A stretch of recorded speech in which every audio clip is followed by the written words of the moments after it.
Sir आपका नाम और थोड़ा अपने एजुकेशनल बैकग्राउंड के बारे में। मेरा नाम विकास कुमार यादव है। मेरा एजुकेशनल बैकग्राउंड में इंफॉर्मेशन टेक्नोलॉजी में बीटेक प्लस एमटेक है, IIIT ग्वालियर से। तो एक चीज़ और बताना चाहेंगे, सर का सिलेक्शन इसके पहले यूपीवीसी 2022 की परीक्षा में नायब तहसीलदार की पोस्ट पर सिलेक्शन हुआ था। तो सर सिलेक्शन होने के बाद मतलब आपकी ट्रेनिंग वगैरह कंप्लीट हो गई और ज्वाइनिंग वगैरह? हाँ, ट्रेनिंग अभी 2 सप्ताह पहले हुई है, ज्वाइनिंग 1 सप्ताह पहले हुई है। सर जैसे कि 2 महीने बचे हैं प्रीलिम्स के एग्जाम के लिए, आपने कई बार निकाला है पीसीएस का एग्जाम, तो आपका क्या सजेशन, क्या सुझाव रहेगा खासकर प्रीलिम्स के एग्जाम के लिए? प्रीलिम्स के लिए तो यही है कि कीप इट सिंपल, मतलब कि जो पूर्वालोकन है ये सब रटा होना चाहिए अच्छे से, और उसके बाद लूसेंट प्रेफर कर सकते हैं, और करेंट पे थोड़ा कमांड ज़्यादा होना चाहिए क्योंकि 30-35 क्वेश्चन आते हैं, तो 2-3 मैगजीन फॉलो कर सकते हैं। उसके बाद प्री का ही। हाँ प्री।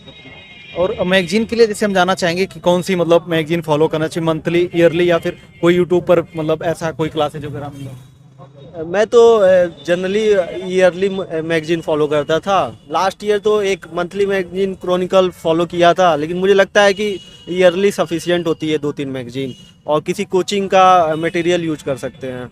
और बाकी ऐसा मतलब कुछ शॉर्ट नोट्स वगैरह हमें प्रीलिम्स के एग्जाम के पहले मतलब बना लेना चाहिए?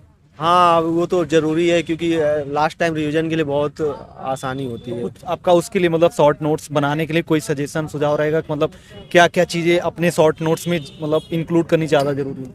मेरे ख्याल से पहले तो एक बार सिलेबस अच्छे से कवर कर लेना चाहिए। सारी चीज बुक्स पढ़ने के बाद जो चीज़ें भूल रही हैं उसका नोट्स बना लेना चाहिए। बाकी सर सीसेट का भी एक पार्ट होता है, बहुत सारे मतलब कैंडिडेट्स को उसके लिए भी मतलब प्रॉब्लम्स होती हैं एग्जाम में उसकी, तो उसके लिए कोई स्पेशल बुक्स वगैरह या कहीं गाइडेंस वगैरह नहीं, उसके लिए तो पास्ट ईयर्स जो है वही सफिशिएंट होते हैं, और यहाँ तो इजी आता है, और अपना स्ट्रेंथ आइडेंटिफाई कर सकते हैं कि मेरा स्ट्रेंथ क्या है। जैसे किसी लोग हिंदी हो सकता है, मैथ्स हो सकती है, रीजनिंग हो सकती है, उसमें कमांड कर लेंगे तो आसानी से 33 क्वेश्चन हो जाते हैं। आपने जब आपका पहला सिलेक्शन हुआ था तो उसके पहले भी आपने तैयारी स्टार्ट की थी, तो कहीं कोचिंग वगैरह लिया था या फिर खुद से ही मतलब अपनी तैयारी स्टार्ट कर दी? मैंने कोचिंग लिया था बाजीराम एंड रवि से। अभी के टाइम में मतलब आप जो छात्र तैयारी करने वाले हैं या जो कर रहे हैं, तो उनके लिए सजेशन रहेगा मतलब क्या चीज़ रहेगा कि इस एग्जाम के लिए खासकर कोचिंग या गाइडेंस की ज़रूरत कितनी पड़ती है? अभी तो इतना सोशल मीडिया आ गया है, यूट्यूब आ गए हैं, तो गाइडेंस की तो कमी नहीं है, लेकिन हमें लगता है कि रिस्ट्रिक्शंस होना चाहिए कि ज़्यादा गाइडेंस अब हो गया है तो कम होना चाहिए थोड़ा सा। तो अपने ऊपर भरोसा करना चाहिए कि मुझे क्या चाहिए, कि कोचिंग की ज़रूरत है कि नहीं है। सर हम जानना चाहेंगे जो GS first, second, third, fourth, 5-6 paper हो जो मेंस के एग्जाम के लिए, तो उसके लिए मतलब क्या आपका सजेशन रहेगा या फिर आप उसके लिए क्या बुक लिस्ट वगैरह फॉलो किए?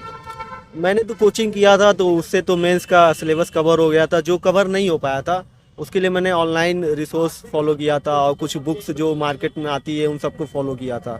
तो कहीं एक जगह से मैंने नहीं पढ़ा है, काफ़ी जगहों से मैंने पढ़ा है। पहले जब आपने एग्जाम दिया था 2022 वाला, तब वहाँ पर क्या था कि आपका एक पेपर होता था जो 5-6 की जगह पे पेपर होता था जो कि आपका ऑप्शनल होता था। अभी आप स्विच करके फिर यहाँ पर यूपी स्पेशल का पेपर ऐड हो गया, नया चीज़ें आगे पढ़ना पड़ा, तो उसके लिए आपने क्या सोच रखा था? पहले तो मैंने अपने से खुद से ऑनलाइन टॉपिक सर्च किए, बनाए कुछ, उसके बाद घटना चक्र की बुक आ गई तो उससे को फॉलो किया, और 1-2 कोचिंग के मटेरियल आ गए थे तो वहाँ से मैंने कुछ पॉइंट्स उठा लिए, जैसे डायग्राम हो गए, फिगर्स हो गए, तो इससे सफिशिएंट कर लिया अपने नोट्स को। मतलब ऐसा कुछ स्पेशल आपको सोर्स लगा कि मतलब ये रिलेवेंट है इस खासकर पेपर 5-6 के लिए? अभी तक तो मुझे नहीं लगा है, और मे भी आगे आ सकता है कोई। सर बाकी सर बहुत सारे छात्र हमारे साथ जुड़े जो कि यूपी पीसीएस की तैयारी करें, तो उनके लिए कोई सजेशन या सुझाव आपका? सजेशन सुझाव यही है कि पास्ट ईयर्स पे कमांड होनी चाहिए, और क्वेश्चंस के पैटर्न को समझना ज़रूरी है, क्योंकि हमेशा क्वेश्चन वहीं से आते हैं, आसपास से ही रिपीटेड भी होती हैं थीम्स, तो उस पर ज़्यादा फोकस होना चाहिए। Sir thank you so much. Thank you sir.